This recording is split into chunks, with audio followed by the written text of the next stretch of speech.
सास का श्राद्ध। नंदिनी और दिलीप की शादी के कुछ हफ्तों बाद ही सास की मृत्यु हो जाती है, जिस वजह से ससुराल में आई नई बहू एकदम अपने ऊपर इतनी जिम्मेदारी देखकर घबरा जाती है। मुझे घर गृहस्थी के बारे में कुछ नहीं पता, सब कुछ कैसे संभालूंगी? मैं तो किसी रिश्तेदार को ठीक से जानती तक नहीं। अगर कहीं कोई गलती हो गई तो लोग क्या कहेंगे? नंदिनी, तुम बेमतलब इतना टेंशन ले रही हो।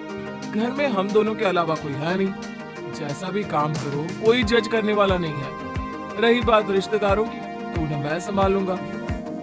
पति का सपोर्ट देखकर नंदिनी के अंदर हिम्मत आ जाती है। अब दोनों मिलकर एक दूसरे को संभालते हुए आगे बढ़ने लगते हैं। इसी तरह 1 साल बीत जाता है और श्राद्ध के दिन शुरू होते हैं। नंदिनी के पास सास की बहन का फोन आता है। बहू, पता है ना, श्राद्ध शुरू हो गए।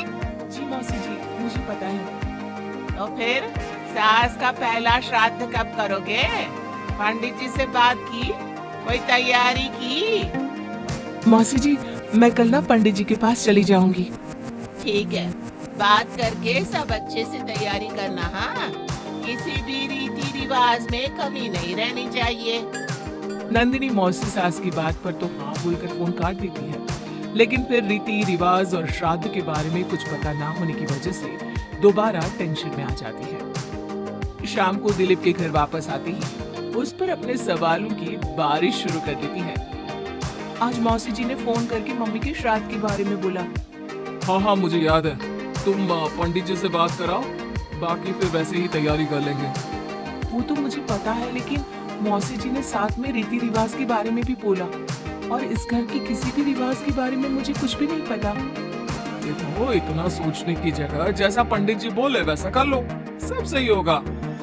अगले दिन दिलीप के ऑफिस जाते ही नंदिनी घर के बाकी सब काम छोड़ पंडित जी के पास जाती है, जो उसे श्राद्ध करने की तारीख के साथ क्या और कैसे करना है सब कुछ अच्छे से समझा देते हैं। घर वापस आती ही नंदिनी मौसी सास को फोन करती है।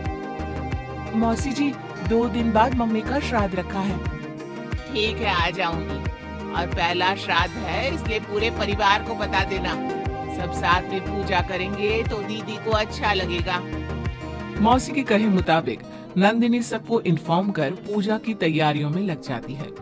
2 दिन बाद पूरा परिवार उनके घर इकट्ठा होता है और देखते ही देखते सबके बीच गृह युद्ध शुरू हो जाता है, जिससे नंदिनी और दिलीप की परेशानी कम होने की जगह बढ़ जाती है। तुमने तो बोला था कि परिवार इकट्ठा होगा, सबके साथ काम कैसे निपट जाएगा पता भी नहीं चलेगा। यहाँ तो मुझे ऐसा कुछ होता नहीं दिख रहा। हाँ, क्योंकि हमें ज्यादा कुछ पता नहीं और परिवार तो यहाँ आ चुका है, इसलिए जो भी है अब इनके वापस जाने तक तो हमें सहना ही पड़ेगा। रही बात काम की, तो मैं हूँ ना। तुम ना बस परिवार संभाल लो, काम मैं देख लेती हूँ। दिलीप परिवार वालों की गुत्थम गुत्थी और मामला संभालते हुए सबको शांत करता है, जिसके बाद सब पूजा करने बैठते हैं। बोलो भला, श्राद्ध वाले दिन इंसान की पसंद का खाना बनता है और भाभी को खीर जान से ज्यादा पसंद थी, पर बहू तुमने तो वो बनाई ही नहीं। एक्चुअली मुझे खीर बनानी नहीं आती, कुछ खराब हो जाता तो बहुत नुकसान होता, इसलिए नहीं बनाई, लेकिन बाजार से मंगवाई है, कुछ देर में आ जाएगी। ऐसी तो आजकल की लड़कियां हैं, जिन्हें सास की खुशी से ज्यादा नुकसान की चिंता है, जो खीर तक बाजार से मंगवाती है। मौसी जी, मम्मी की खुशी को याद रखते हुए नंदिनी ने खीर का ऑर्डर उनकी पसंदीदा मिठाई की दुकान पर दिया है। अरे बनाएगी नहीं तो सीखेगी कैसे? माफ करना मौसी जी, लेकिन आज पूरे परिवार का खाना बना है और ऐसे में प्रैक्टिस के चलते मैं इतने सारे लोगों के लिए खीर बनाती और अगर जरा भी गड़बड़ हो जाती तो बहुत खाने का नुकसान होता ना, जो अच्छा नहीं होता।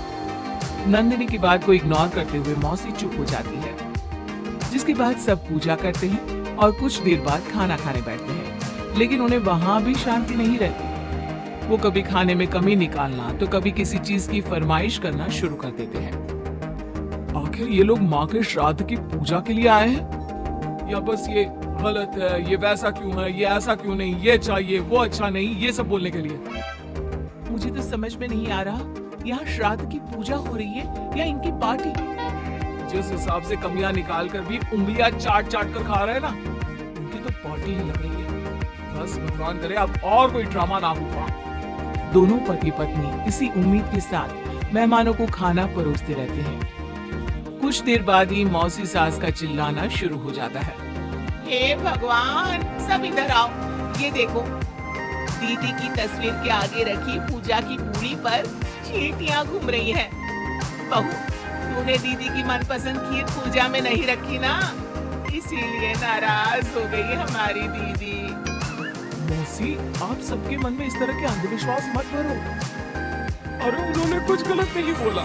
पहले तेरी पत्नी ने घर आते ही हमारी भाभी को ऊपर पहुंचा दिया और अब उनकी आत्मा को भी शांति से नहीं रहने दे रही। इसी के साथ एक एक कर घर में सब अपनी राय दे रहे हैं, जो कुछ ही देर में एक बड़े मुद्दे का रूप ले लेता है, जिसमें सबकी बात और इल्जाम घूम फिर कर नंदिनी या दिलीप पर ही आते हैं। बस करो, आखिर आप लोग हमसे चाहते क्या हो?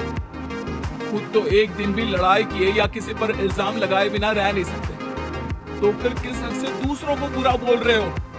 वो बेचारी जिस दिन से इस घर में आई है, सबको खुश करने की कोशिश करती रहती है, लेकिन आप सब उसे टारगेट करने के अलावा कुछ नहीं करते। मौसी जी, आप इतने विश्वास के साथ कैसे कह सकती हैं कि मम्मी नंदिनी से ही गुस्सा है? क्योंकि अभी आप लोगों की हरकतें भी कोई प्यार करने के लायक नहीं है। दिलीप को पहली बार इतने गुस्से में और चिल्लाते देख मौसी के साथ पूरा परिवार चुप हो जाता है। आप लोगों को मुझे जो बोलना है बोलिए, फर्क नहीं पड़ता, लेकिन प्लीज मम्मी के लिए मेरे या दिलीप के प्यार पर उंगली मत उठाइए।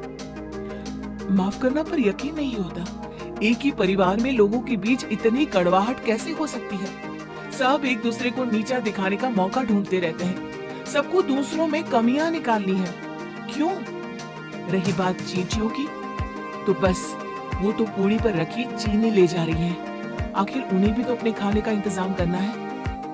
नंदिनी और दिलीप की बातें सुन परिवार में सन्नाटा छा जाता है। सबको अपनी गलती का एहसास होता है, लेकिन गलती ना मानने का गुरूर उन्हें आगे कुछ भी बोलने से रोकता है, जिसके चलते धीरे धीरे सब चुपचाप उठकर अपने घर जाने लगते हैं। अरे सारे कहाँ उठकर चल दिए?